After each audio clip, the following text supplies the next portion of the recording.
असल सवाल जो है वो बहुत अहम है कि भाई क्या यही सिर्फ एक गुमराही है कि तशकीक और इल्हाद हमने लफ्ज सुन लिया, या इसके कुछ मराहिल हैं? तो मेरे नजदीक इसके 6 मराहिल हैं सफदर भाई, यानी जो मैंने देखा है इस मामले के अंदर। और इसके ऊपर शायद मैंने अपने चैनल पर भी एक दफा गुफ्तगू की कि इल्मी गुमराही का सफर के नाम से उसके अंदर। और उसके अंदर जो मराहिल हैं जो मैं समझ पाया हूँ वो कुछ इस तरह से है कि पहले आदमी जो है ना वो अपने दौर का जो भी इल्मी डोमेन है उससे इतना मुतासिर हो जाए कि वो वही को उसके ताबे करने की जिसारत करने लगे।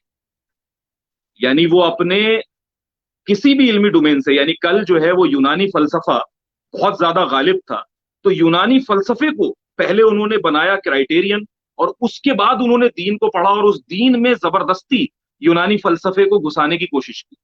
यानी अगर आप अल्लामा इकबाल रहमुल्लाह की जो किताब है, या जो खुतबात पे मुश्तमिल किताब है, उनकी नसरी किताब एक ही है मौजूद हमारे पास, reconstruction of religious thoughts in Islam, उसके अंदर उसके दिबाचे में ही, यानी उसकी प्रिफेस के अंदर जो है ना वो ये बात करते हैं, और अपने पहले जो उनका खुतबा है उसके अंदर ये बात करते हैं कि हमारे बड़े बड़े स्कॉलर्स से ये गलती हुई कि उन्होंने यूनानी फलसफों के असर के तहत तफसीर करने की कोशिश की कुरान मजीद की। यानी उन्होंने पहले उसको आगे रख लिया कि भाई ये है जो अरस्तु कह रहा है, जो अफलातून कह रहा है, और फिर उससे तफसीर को बरामद करने की कोशिश की। नतीजा क्या हुआ कि बहुत सी गलतियां, बड़ी बड़ी गलतियां, ब्लंडर्स सरजद हुए उनकी जानिब से। ये गलत अप्रोच थी, सबने ऐसा नहीं किया। यानी मैं ये बात नहीं कर रहा कि मुसलमानों ने बहैसियत मजमूई किया, कुछ स्कॉलर्स ने ये रवैया अख्तियार किया। तो आज के दौर का जो डोमेन ऑफ नॉलेज है, जो डोमिनेटिंग है, वो फिलोसफी नहीं है, वो साइंस है। आज हम साइंस के ऊपर अकड़े बैठे हैं, चौड़े हुए बैठे हैं, और होना भी चाहिए। हमें हमें बड़ा फख्र है कि भाई साइंस एक बेहतरीन इल्म है, अब तक के जो हमने उलूम देखे हैं उसमें हमारे पास बेहतरीन है। लेकिन साइंस से इस दर्जे मुतासिर हो जाना एक मुसलमान का कि वो जबरदस्ती कुरान मजीद की आयात से साइंस बरामद करने लगे, ये गलत है। मेरे नजदीक ये पहली स्टेज है। यानी वो क्या करता है एक आदमी जब गुमराही में जाता है कि वो उन आयात के अंदर से जबरदस्ती साइंस निकालने की कोशिश करता है, या अहकामात के जरिए बेवकूफाना अंदाज में भी साइंस बरामद करने लगता है। मिसाल के तौर पे भाई दाढ़ी इसलिए रखो कि स्किन का कैंसर नहीं होता, या हाथ से इसलिए खाओ कि उसमें से ऐसी रेज निकलती हैं जिससे जो है ना आपका हाजमा दुरुस्त रहता है। अब ये बातें दीन के किसी भी नस में बयान नहीं हुई है, लेकिन चूंकि इसे साइंस से कंपेटेबल करना है तो इसमें झूठ बोलने से भी बाज औकात लोग नहीं चूक रहे होते कि भाई किसी साइंसी तहकीक में लिखा है। अब आप उनसे पूछो कहाँ है वो साइंसी तहकीक, तो कोई तहकीक नहीं है। तो ये पहला मरहला है कि आपने साइंस को जबरदस्ती बरामद करने की कोशिश की। दूसरा मरहला क्या है कि इंसान हदीस का इनकार करता है। यानी दूसरा इनकार जो है ना वो, यानी दूसरा मरहला जो है वो इनकार हदीस पे आता है। यानी उसका क्या होता है कि वो कुरान मजीद की अब एक ऐसी तशरीह बना रहा है जो साइंटिफिक तमाम चीजों से, जो उसका माइंडसेट आज के दौर का है उसमें बिल्कुल फिट बैठ रहा है उसके हिसाब से। अब उसके बरखिलाफ जब हदीसें वो देखता है, अहादीस का मुताला करता है, तो कहता है यार ये क्या करूं, अब जो मैंने मनमानी तफसीर बनाई है वो तो मैं नहीं पेश कर पा रहा किसी सूरत उसके अंदर। तो वो क्या करता है कि अहादीस को यकलख्त इनकार कर देता है। यानी एक तो इनकार ये है ना कि आप रिवायत के असूल को देखें, आप दरायत के असूल को देखें, आप अक्ल आम के असूल को देखें, आपने बहुत सारे मुहक्किकाना अप्रोच बनाई हो और उसके तहत देखें। और एक ये है कि आपने एक तफसीर अपनी सेल्फ मेड बनाई, उसके बाद जो है ना इनकार कर दिया। जैसे बाज लोगों ने कहा कि मौजज़ात नहीं होते, ठीक है, मौजज़े की कोई हकीकत नहीं है, क्योंकि उन्हें ये साइंस के खिलाफ लगती है कि भाई अल्लाह की सुन्नत के खिलाफ है, मौजज़ा ऐसे नहीं होता। अगर वो लिखा हुआ है कि मूसा अलैहिस्सलाम ने असा डाला और अजदहा बन गया, तो उससे मुराद उनका इल्म था जो सामने वाले के उलूम को खा गया। अब उसके बरखिलाफ और जो हकीकी मौजज़े की हकीकत है उन्हें अहादीस मिलती है, तो कहते हैं यार अहादीस को ही खत्म करो। तो दूसरा मरहला इनकार हदीस है, ठीक है। यहां पर वो इनकार हदीस करते हैं, कुरानिस्ट हो जाते हैं और उसकी एक ऐसी तफसीर पेश कर रहे होते हैं जो मुसलमानों के लिए बिल्कुल अजनबी हो, ठीक है। वो पूरे मुसलमानों को कहते हैं ये अजमी साजिश है कि जिसके तहत चलने ना नमाज नमाज रहती है, ना रोजा रहता है, ना हज रहता है, ना ज़कात रहते हैं, हर एक की एक नई तारीफ बना देते हैं। सेकंड स्टेज है। थर्ड स्टेज क्या होती है कि वो मजहबी तबके से मुतनफिर हो जाते हैं। यानी उन्हें मौलवियों से, कुछ हमारे मिजाज हैं, यानी हमारे यहाँ ये कमजोरी मौजूद है कि हमारे यहाँ मदारिस की जानिब से भी, उलमा की जानिब से भी गफलत बरती जाती है और बाज औकात इंतहा दर्जे की बदजुबानी इस्तेमाल हो जाती है, ठीक है। सवाल पूछने की हौसला शिकनी हो जाती है। तो उन्हें नफरत होती है मजहबी तबके से सबसे पहले, और इस मजहबी तबके से नफरत उन्हें मजहब के इनकार तक ले जाती है।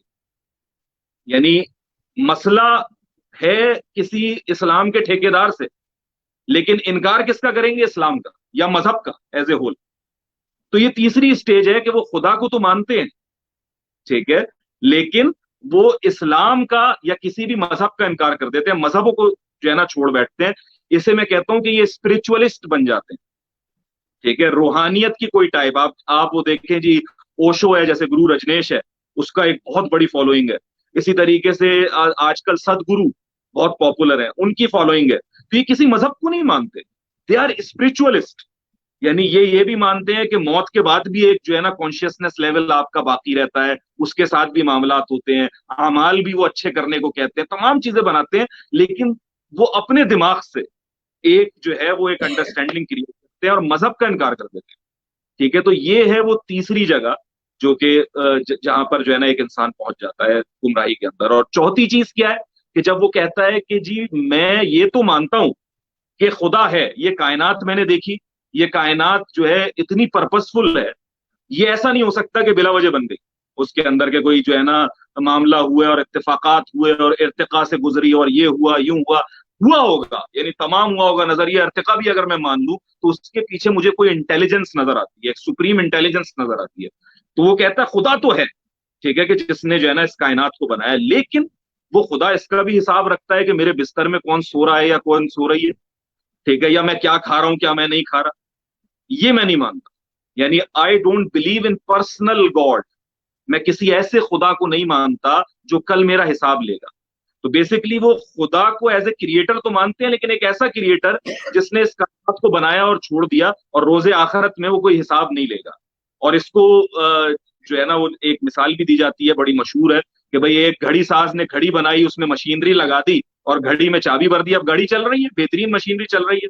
फिर वक्त गुजरेगा, वो खुद ही टूट फूट होगी, उसके अंदर वो घड़ी खराब हो जाएगी उसमें। तो इसके अंदर ये नहीं है कि कोई हिसाब होगा उसका। तो ये है अगला मरहला जिसको आप कहते हैं, इसको आप डीइज्म कहते हैं, डीएस्ट कहते हैं ऐसे लोगों को, इसका जो नाम है डीएस्ट। अच्छा, और फिर जो इसके बाद का मरहला है उसको कहते हैं एग्नोस्टिक। एग्नोस्टिक कौन होते हैं?